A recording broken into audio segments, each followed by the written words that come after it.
salaamaaleykum.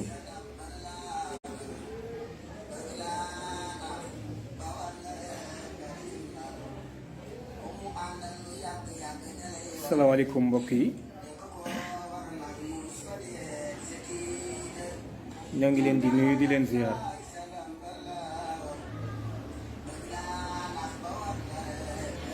bon xaw ma ndax son bi baax na.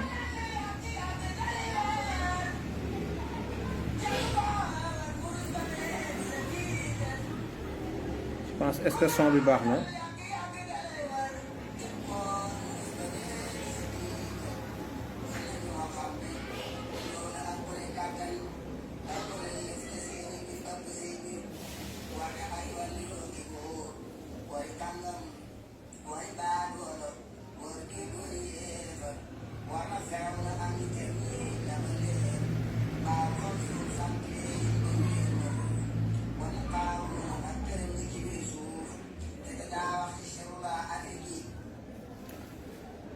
ah d'accord son bi baax na kon jërëjëf mën nañu tàmbali waxtaan bi ginnaaw bi ñu leen nuyoo bu jot ziyaara leen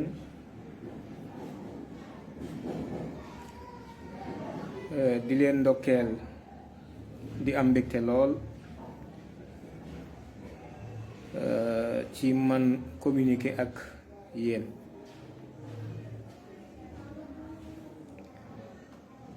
tey nag dañu bëggoon waxtaan ci mbir moo xam ni daf ñu yitteel ñu ñëpp képp kuy sénégalais rek sa yitte la képp ku am ngëm-ngëm aussi sa yitte la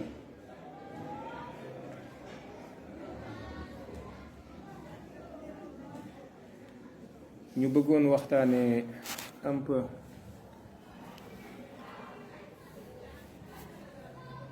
ñaari tomb benn bi muy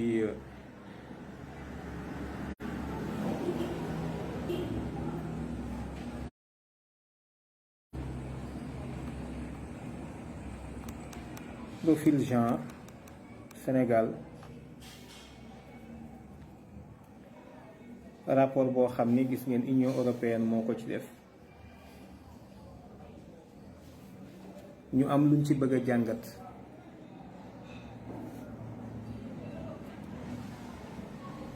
profil genre rapport 2021 donc bu concerner Sénégal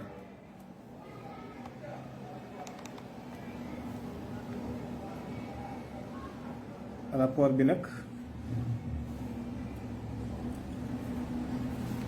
am na yu mu génne xaw na yaatu mais en fait duñu jël lépp dañuy tàmbali ci tomb bi di pratique préjudiciable muy benn remarque wala gisin boo xam ne ñoom am nañ ko ci suñu code de la famille dama koy jàng ngeen gis ko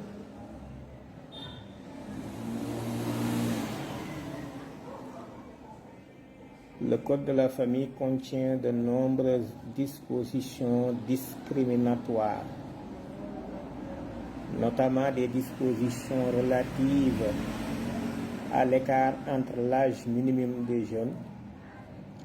des jeunes hommes et des jeunes filles pour se marier, au rôle de chef de ménage du mari, au choix du lieu de résidence de la famille par l'époux, au nom du père octroyé à l'enfant, à la polygamie, à la discrimination sur les conséquences de rupture du mariage et à la discrimination à l'égard des femmes musulmanes concernant leur droit à l'héritage. ñu ni am na jëf yoo xam ni dafa indi ak tooñ am ku muy lor ay jëf yoo xam ni dafay lore loolu code de la famille bu Sénégal dafa am ay àtte yu bari yoo xam ni dafa jeng muy benn notamment ñu ni rawatina ci mbir yi nga xam ni dafa jëm ci at yi nga xam ni moo gën a néew ci gone gu góor gi walla gone gu jigéen gi ngir mu sëy maanaam am borom kër walla mu am soxna ci taxawaay bi nga xam ni kii kilifa kër gi moom moo ko amee maanaam taxawaay bi nga xam ni kilifteefu kër gi ñoo ngi ko jox borom kër gi léegi gis ngeen subtilement ni muy attaqué pas-pas loo xam ni dafa fekk ñun suñu diine tànnal nañ loolu yàlla jël ko jiital ko ci kanamu jigéen ngir lan teraanga ju mu teral ngir naaw coobareem ak yu bari yoo xam ni man xaw ma ko waaye ma gis ci teraanga ju mu teral jigéen ci taxawal yow di defar nit nag waxuma ëmb ak imbi rek loola ca la bokk waaye li nit ñi di gëm sax ci jigéen ñi lañ koy nàmpe ñoo ñuy tette ci ñoom lañuy gën a nekk ci bi ñuy gimmi ba valeur yooyu yëpp ñoom ñoo koy inculquer seeni doom nga xam ni rôle boobu ngay def nag ñu ni ku góor ki demal nga sonn ni wuti kon loo yore ku jigéen kii mel ni mooy sa buur nga war a ñëw di ko teral di ko jox di ko yoral ko léppam ñu ni loolu nag rôle boobu ci boppam ñu koy jox góor gi loolu dafay lore dafa bot di konte ak lan dëkkuwaay bi nga xam ni itam ku góor ki moo naan sama soxna dëkkal barab sàngam loolu yi tamit lu jeng la au choix du lieu de résidence de la famille par l'époux fan la ñu njaboot gi war a dëkk lan moo tax góor gi di ko tànn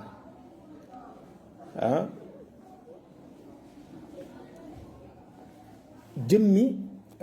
doom ji tur wi ñu koy jox li tax mu war a bàyyi koo ci baay bi walla boo git non dana firi yi tamit aw sant ci foofu yi tamit bi nga xam ni da ko jëli ci baayam ak lan mën a am ñaar bala ñetti soxna walla ñeenti soxna gis ngeen it ni muy laalee ba tey pas-pas lan moo tax loolu dëppoowul ak maandute ak njeng la à la polygamie ak yeneen yi nga xam ni dafa jóge aju ci boddi konte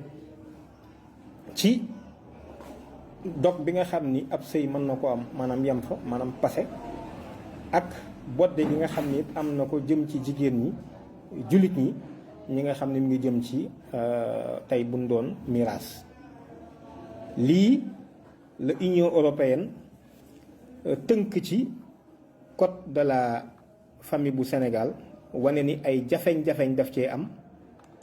kon nag loola ñoom ñoo ngi jëm ci jéem koo jubbanti su ko defee ma jël ci benn pàcc boo xam ni Union européenne ñoom jël nañ ko pàcc boobu mi ngi jëm ci notamment ñeenti article maanaam ci jëmmi boddi ak jéng gi nga xam ni am na ci Sénégal te nekk ci code de la famille bi te loolu ñu war koo joyeen ci Union européenne ñoom ci seen rapport bi lii moo ci génn bu dee article 111 bi maanaam jëluma lépp ndax rapport bu bari la su ma leen wane nii da ngeen gis ni document bi rapport bi mi ngi nii profil genre donc mi ngi ci 80 pages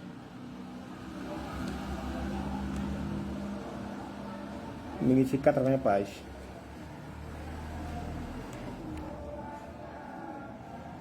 kon gis ngeen kii moom Irène Mingerson xam ngeen ko moom mooy ambassadrice bu Union européenne fii ci Sénégal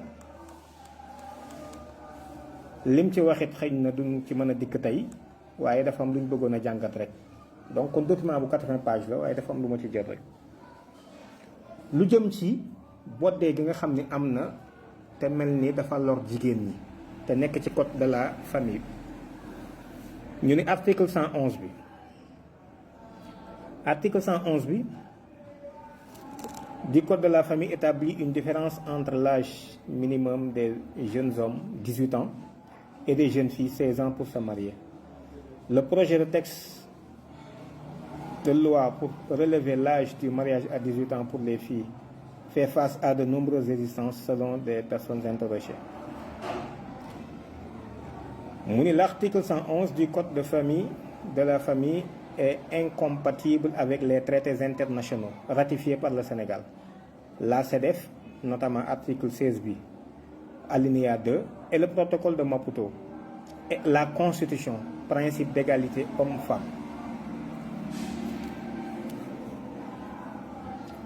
Le texte de loi pour relever l'âge du mariage à 18 pour les filles semble être appuyé par la société, mais il y a des résistances au sein du pouvoir. ñoom li ñu gis ñoom dañ ni code de la famille dañoo indi léegi ci texte yi ci la âge yu kii bi mi ngi maanaam pour góor mën a sëy 18 ans la mais pour jigéen mën a ñu may ko borom kër 16 ans la ñu ni loolu nag dafa doon loo xam ni ak jeng la jëm ci jigéen ñi tey tamit article boobu nee nañ dafa salfaañoo ak traité yoo xam ni Sénégal ratifié na ko muy CEDEF ci article 16 ba alinéa 2 ak protocole de Maputo moom danañ ci dikk ci ñaareelu tomb bi ak constitution bu Sénégal ci boppam sax ndax principe égalité homme-femme góor ak jigéen ñoom ñoo ci nekk. ñu ni nag texte de loi bi nga xam ne dafa bëgg a war a yëkkati jigéen ñi ba ku amatul fukki at ak juróom-ñett doo sëy doo am borom kër xam nga. ñoom mën nañuy wax léeg-léeg ci mariage précoce waaye sexualité précoce moom ñoom dàquñu ko maanaam nit ki mën naa bañ a sëy te rewul di sëy waaw xam naa wax jooju xaw ma nu ngeen koy déggee sax mën naa bañ a sëy maanaam ci farata ñu amal ko borom kër wala soxna waaye mën nay sëy di ànd ak di farantu di sëy ba ëmb sax mën naa caa jóge wala yeneen ak yeneen waaye mën naa sëy ñoom loolu d'accord amuñu ci problème muy sexualité précoce mariage précoce daal la ñuy bañ léegi loolu benn disposition la boo xam ne gis ngeen nee nañ am na jafeñ-jafeñ boo xam ne dafay lor jigéeni Sénégal beneen disposition bi mooy article 112 concernant les délais de viduité mentionne que la femme ne peut se remarier qu'à l'expiration d'un délai de viduité de 300 jours à compter de la dissolution du précédent mariage. Contrairement à l'homme, les femmes ne peuvent pas se remarier sans respecter le délai de viduité. Le délai de viduité a été inspiré par le droit français. Néanmoins, le délai de viduité a été aboli en 2004 en France. Le fondement de cette règle est d'éviter les difficultés qui peuvent résulter de l'établissement de la paternité de l'enfant né après rupture du mariage ou décès. Il est vrai que l'évolution actuelle des sciences et de la médecine, ADN, groupe sanguin, etc., permettant de lever tout équivoque par rapport à la filiation d'un enfant, peut pousser à se poser la question de savoir si le maintien de délai de viduité est encore pertinent. Human Rights Watch wax nañ ko ñoom ci seen benn document 2014. léegi article 112 bi dafay wax ni idda jigéen bu nekkee ci sëy ba war a def yidda moo xam borom këram dafa faatu moo xam dañoo tàqalikoo loola nee nañ dañoo gis ni disposition yi ci am ci Sénégal dafay jéng ndax def nañ ci 300 jours ci code de la famille bi te loolu dafay jéng te nee nañ li ko xawoon a influencé yi tamit muy délai boobu li ko influencé woon bu France bokk na ci te ñoom dog nañ ko depuis 2004. explication bi ñu ci doon wax naan jigéen ji bu fekkee dafa tàqalikoo borom këram léegi loolu day tax ñu mën a xam ba xam jëlewu ci ëmb te léegi nee nañ science yegg na foo xam ni ci xam ADN groupe sanguin yi ak yeneen yu dul yooyu ba tax na loolu doonatul argument boo xam ne warees na ko évoqué. ba tax na kon jigéen di mën a xaar jàpp yidda diir bu yàgg bu sëyee borom këram faatu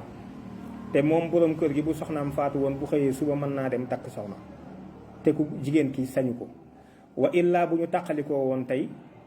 ku góor ki moom sañ naa xëy dem takk soxna waaye ku jigéen ki moom sañuta am borom kër. ñu ni loolu tamit disposition bu jeng la. jeng googu nag man duma ci commentaire da ngeen daal di xam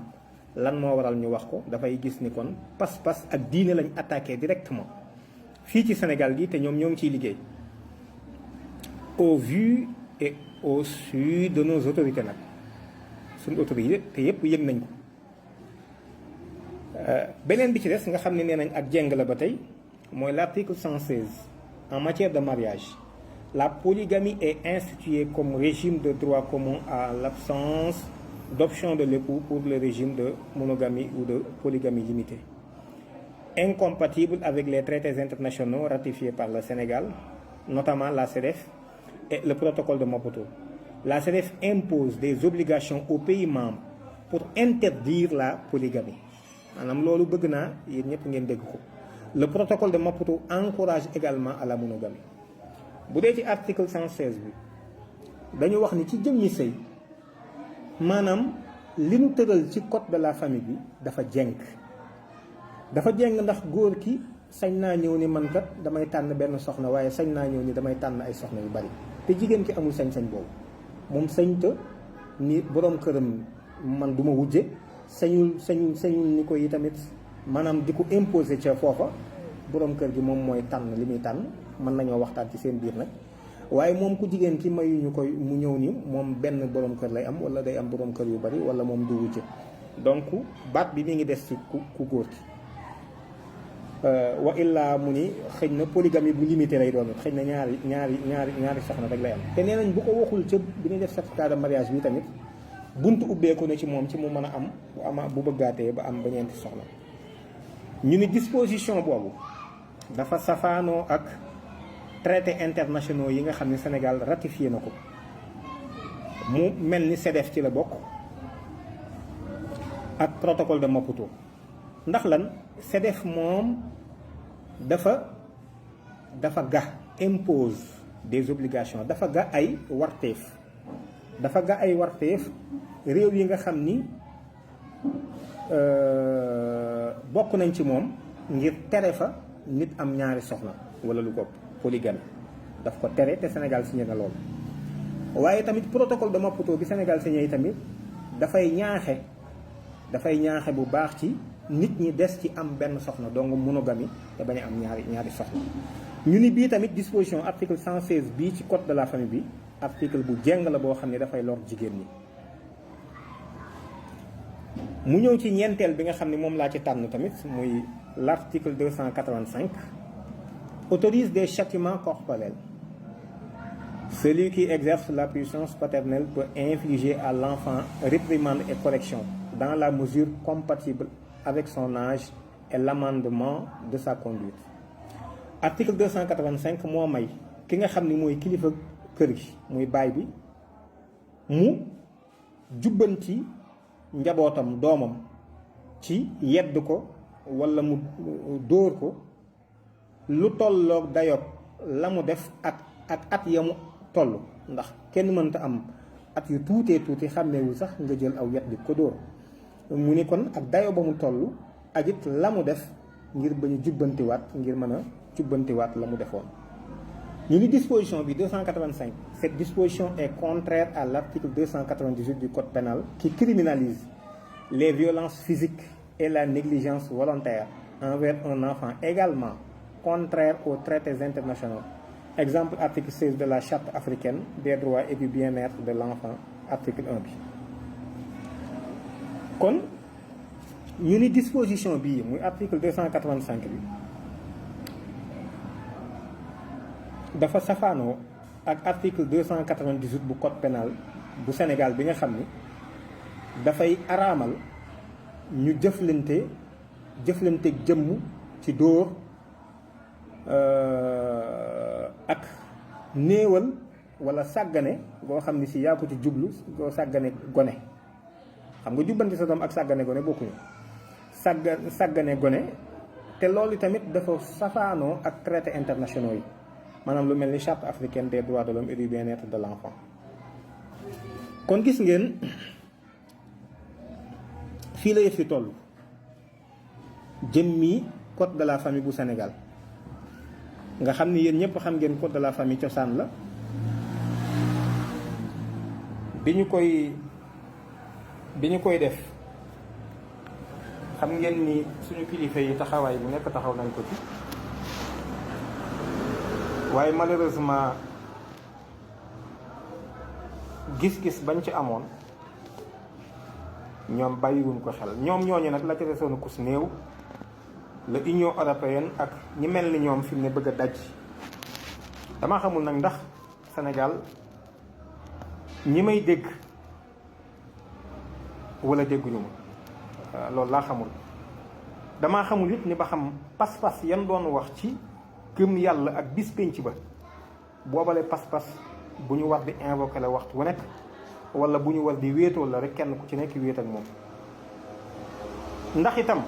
xëy na ñun dañoo gën a dégg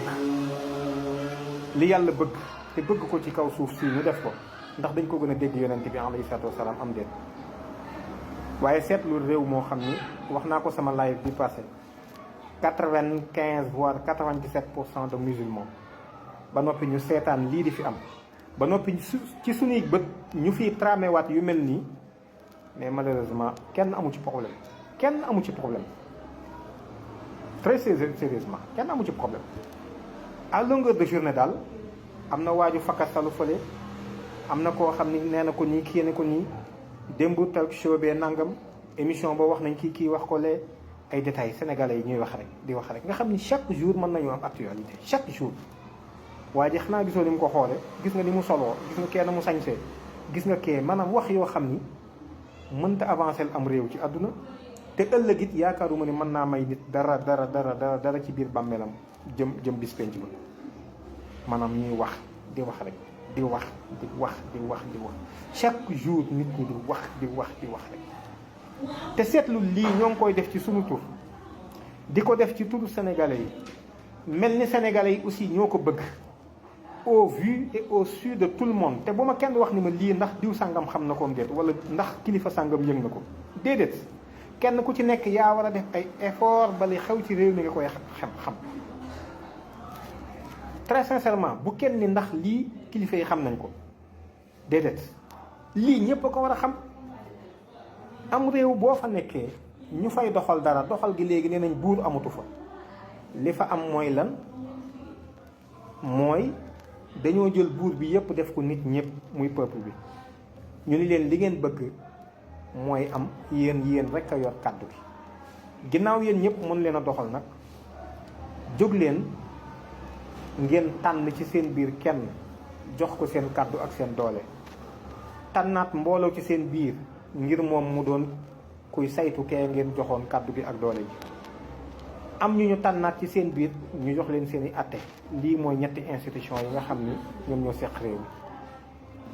kon loolu boo fa nekkee ñu fay jël ay loi yoo xam ni yittewoowuñu ko nga xam ni tey cant yi am màggal yi gàmmo yi jotaay yi jullit yépp lii war nañ ko faa traité Sénégal suñu constitution lan lañ ci wax Sénégal suñuy loi ay règlement lan la wax traité yi nga xam ni ak convention yi Sénégal jël engagement signé ko lan la wax loola yan jeexit la war a am ci réew mi koo xam ni nee nga bëgg ngaa defar nit kañ loolu war nga ko yittewoo ndax loo mën a sonn danañ ko yàq ñoom ci wàllu yoon nul n'est censé ignorer la loi te ku gis Covid bi fi jaar war ngaa xam ni ñoom am nañ doole ndax lan nee nañ ñokket ni 20 heures fu mu jotee bu kenn génnati yaakaar naa sax suma juumul am na jamono yoo xam ni gënoon naa teel 20 heures ñu waxaat wala booba la ñu ajaat ko ci kaw kon ki am kàttan googu nañ tëj jàkka ji nañ tëj église bii tey ji bu kenn génn ci mbedd bi na ñëpp toog seen kër kooku xam nga ni sàggan nañu ba jox ko kàttan goo xam ni boobu kàttan yàlla rek lañ ko waroon a jéem a jox nañ dégg nag li ma bëgg a wax yàlla yor na kàttan gopp noonu waaye wa kalimatullahi hiya al-ulya laa bëgg a wax maanaam kat doom googu moom moo war a tiim lépp loolu l'islam rek lañ ko waroon a jox jooju doole l'islam rek a ko yeyoo ndax moo am maandu teg bu yoree doole ji dana yemale ñëpp dana teg ci aw yoon te dana nekk équidistance ci ñëpp itam donte nekkoo ci diine yi tamit dana la protéger mais malheureusement man Sénégal dañu am problème toujours on passe sous silence les vraies questions qui nous touchent les questions essentielles on les passe sous silence dëgg-dëgg mbir yi ëpp solo ci réew mi maanaam nit ñi duñ ci wax dëgg li ëpp solo te ñu war koo xeexit combat yooyu dañ koy romb ne jàll ñoo ngi ci yaama neex parloo kii moo ma neex lu mu wax noonu la yow neexoo ma loo wax du noonu te fekk na wala boog man ak yow kat xuloo naa kii kaay xuloo moom wa illaa sama noonu nga kee dama koo bañ kaay faw yow tamit da nga koy bañ wa illaa yow kon da nga maa bañ man ay voir gin ko maanaam su ma gën di xoolaat mbir bi damay dem ba ci yàgg ma ni man li waral Sénégal stagné fii ndóol te ñu amoon avance bu sori ñu rawe woon ko réew yu bëree bëri ñuy gën di dellu ginnaaw waxtu wu ne tàmbalee ca Senghor ci Abdou Diouf Abdoulaye Wade ba ci Macky Sall mi fi nekk da ngay comprendre lan moo tax loolu ba Sénégalais yi finalement day mel ni lu baax ak lu mën a jariñ nit ñëpp jariñu ci du leen gën a yitteel waaye ku ci nekk lam naa moo mën a jariñ man sama njariñ fan la gën a féete foofa ngay gën di xool et c'est regrettable effectivement am na koy wax ni médias yi aussi maanaam ay sujets yu kii rek mais ñun ñoo leen war a imposer yenn yooyu parce que man gis naa am na médias yoo xam ni tey da ngay gis ni maanaam lu yàqu ci société bi participer nañ ci te tey jii xew-xewu diine bu amee ñoom la ñuy jox cër ya fa gën a rëy publicité ba fa gën a rëy ñoom leen ko jox mel ni finalement dafa mel ni dañuy encourager lu bon la fay am déet maanaam kenn ku xewle ci diine fi nekk nii war a def conférence wala nga def ak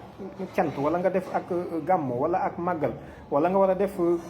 jotaay boo xam da ngay woo jullit ñi da ngay gis ni télévision yooyu le plus souvent moom la ñuy gën a ciblé télévision yi réclamé wu ci l'islam sax daanaka dañ leen di ginnaawal fi mu nekk nii jàpp nañ ni ñooñu ku ci ñëw sax waaw dañ naan la waaw yow de boo ñëwee moom dangaa war a ñëw ndax yëf yi ci nga bokk su ko defee ba noppee moom loolu mooy sax pay te ñee ca des moom da nga leen di jox lu mat sëkk te bu nu jógee foofa lu yàq diine danañ ko jaarale waat ci télévision boobu mais y a un problème vraiment set réew mi am nañ jafe-jafe kon loolu gis ngeen jafe-jafe bii fi mu toll maanaam ñun ñoo ngi ci naan nañu dañuy yóbbuwaat suñu loi gis nga ñoom tamit ñoo ngi liggéey te liggéey bi ngay liggéey ñun da ngay dem ba finalement da nga naan lii man finalement wéet nañ ci wéet goo xam ni waaye da ngay gisit ni su may wax wét gi boo jógee am na nit ñoo xam dañuy jóg waaye la mu laaj ci taxawaay dañ ko dul def xam nga ñun processus bi ñun enclenché plus d'1 an ngi nii mu leer la ni ñoo ngi jàmmarloo ak Nations Unies jàmmarloo ak les états pro-gay jàmmarloo ak ay puissance yoo xam ni ak ay lobby yoo xam ni tapis dans l'ombre jàmmarloo ak état ci suñu biir réew mii ci boppam mu yor appareil boo xam ne waxtu ne di la jéem a tiiñal di la xoqtal di la gàllankoor jàmmaarloog ay lobby yu nekk ci biir réew mi tamit ak lenn nag ci ay ONG yoo xam ne ñoom i tamit fi mu ne ñoo ngi jéem kem seen kattan luñ la gaañ yow da ngay gis ni mën ngaa jóg bëgg a dem barab sàngam gii Cees gi képp lu la fa yóbbu mën nga ko bañ a am te combat bu toll nii sénégalais yi ñu jàpp ni ñoom ñëpp war nañ cee gis seen bopp ndax bala lii may wax bala ko nit ñee comprendre maanaam ñu teg ñu ci kuusu bàmmeel ci la ñuy xamee maanaam sàggane woon nañ loo xam ne si ëpp naa sàggane sëñ Abdou Lahad dafa daan wax ni koo gis mu am lu ko naqare yombal xiyaam ñaara ko teg woyofal lu diis ak diisal lu woyof fii luñ fiy diisal lu dul suñu pas-pas yii ak suñu jikko yii ak suñu ëllëgu njaboot gii loolu diisul waaye lu ñu fi mën a woyofal seetaan lii tamit ñu yàq suñu jikko yi di jël ay lois scélérates suñu njiit yi di war askan wi di signé ay convention ak yi traité yoo xam ni dëppoowul ak suñu ngëm-ngëm ak suñu mbati ma ni en réalité ñu toog di leen seetaan ma ni ñoo ngi def lu garaaw a garaaw a garaaw alors deuxième élément bi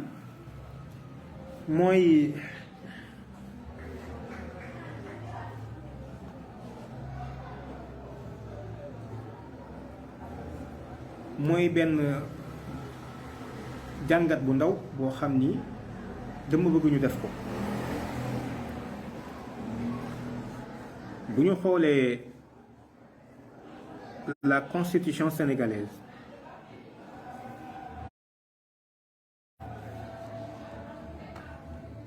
article 98 bi dafa am lu mu wax.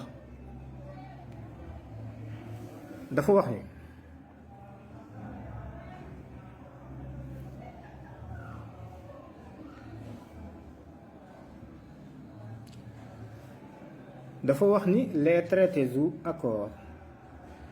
régulièrement ratifiés ou approuvés ont, dès leur publication, une autorité supérieure à celle des lois,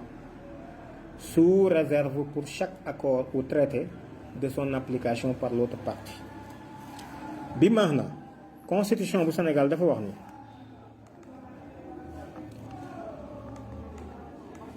ndéggat yi nga xam ni déggante nañ ko ak waa tugal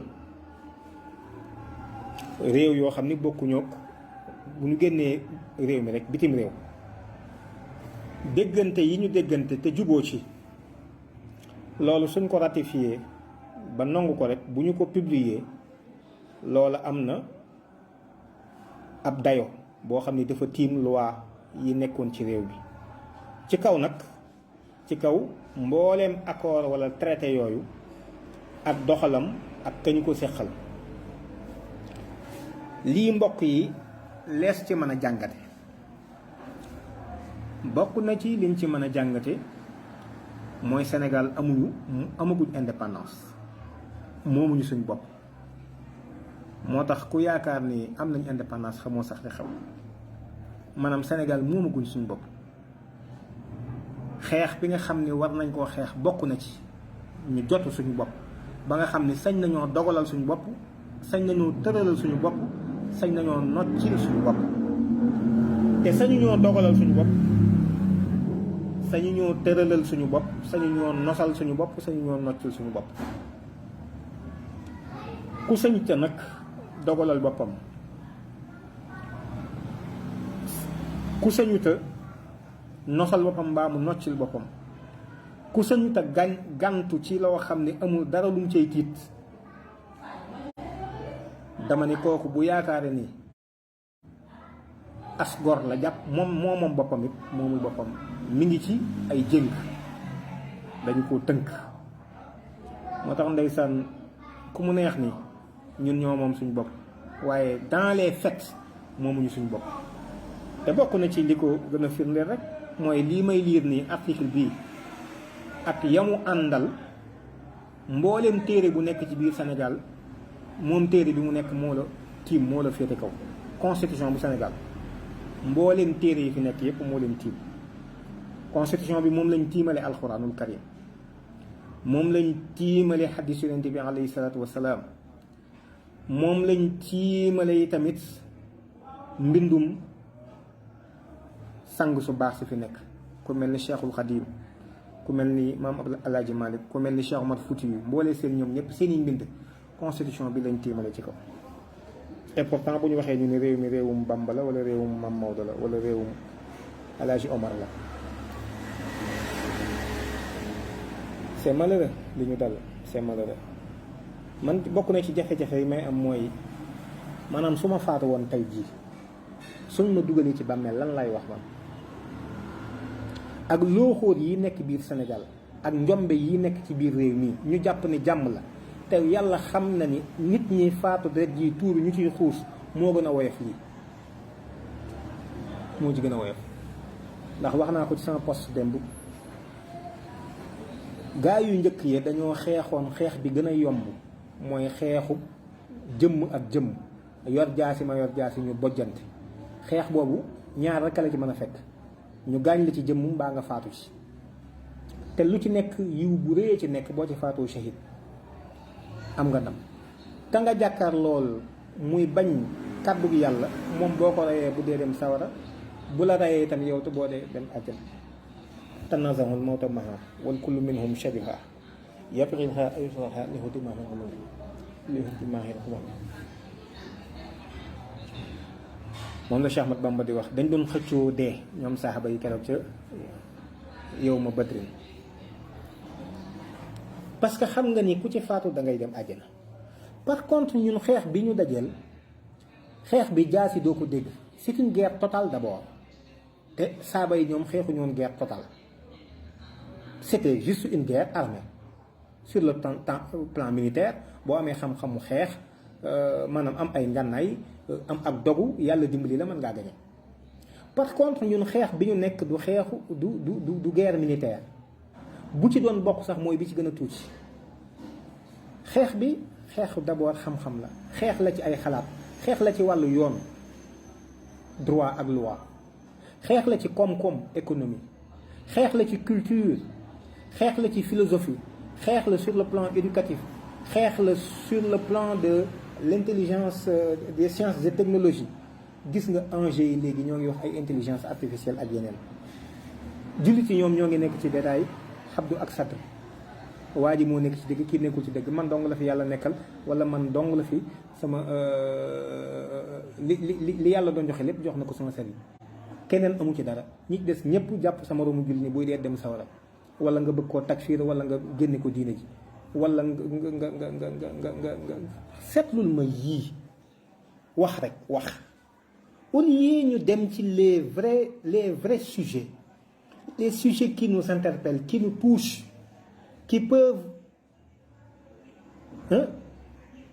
modifier considérablement notre existence sur terre ba noppi wane wale yiw ak xéewal yi nekk ci li yàlla tànnal en fait nit ñi malheureusement ñu nekkuñu ci loolu ñoo ngi ci ay seetlul ma lii ba noppi ñu ne Sénégal ñun am nañ indépendance nga xam ne kon bu ñu jëlee une délégation te da ngay ay nit ñoo yónni donc jël peut-être une délégation une partie du ministère de l'éducation des